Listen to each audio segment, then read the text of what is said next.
The Seeker's Guide to Soul Contact by J.J. Dewey. Day 6. My feelings hide the light of the soul. Visualize the earth on a sunny day, basking in the rays of the sun. Then see times that storms arise with clouds, dust, and mists that block the sun and turn the skies dark. The earth is a symbol of you, and the sun is the light of the soul. The storms are symbolic of your feelings. This illustrates a truth that must be absorbed. No matter how often your feelings seek control and create inner storms that block the light is always there and never fails, just like the sun continues to shine beyond the storms no matter how fierce they may be. In the days of Jesus, a great storm arose which blocked the sun and put great fear into the hearts of the disciples on the ship. They approached the Master, exclaiming, "Save us, lest we perish." He who had control over the emotions and had stilled them to perfect peace extended that peace and spoke to the out-of-control storm, saying, "Peace, be still." Had he not already spoken those words to his own feelings, he would have had no power over the storm. The disciples had no power over the storm because their feelings were as disturbed as the storm itself. To bask in the light of the inner sun, the seeker must follow the example of the Christ and assume power over the emotions to the extent that he can command them to be at peace and to be still, so they will not interfere with seeing the inner light.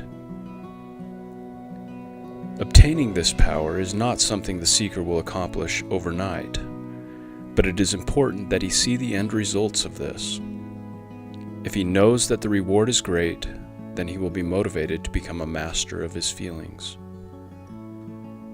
Students who read this will be at various stages of mastery over the feeling nature, but all are subject to emotional storms that block the sun. Even Jesus allowed an emotional storm to manifest within himself as he chased the money changers out of the temple. This was not an unwanted storm, but an example of right use of emotion. Nevertheless, in that state, he could not have calmed the seas. But being a master, all he had to do was withdraw and still himself again, and in a short order he could have calmed the storm. Even so it is with us.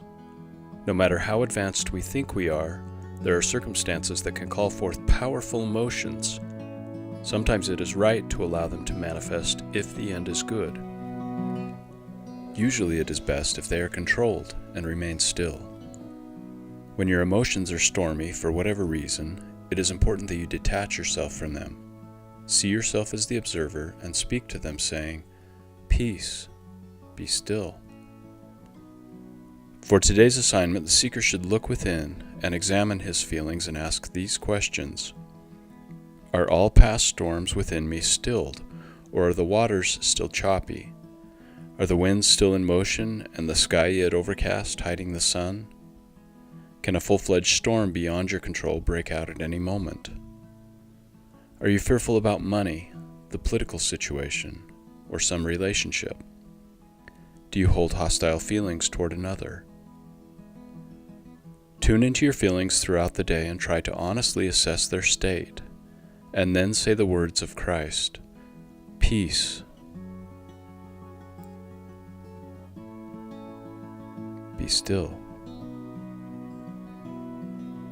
Try to allow about 10 seconds to lapse between the two affirmations.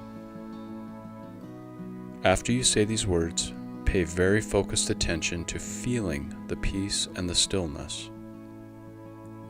Attempt to do this 3 or more times today.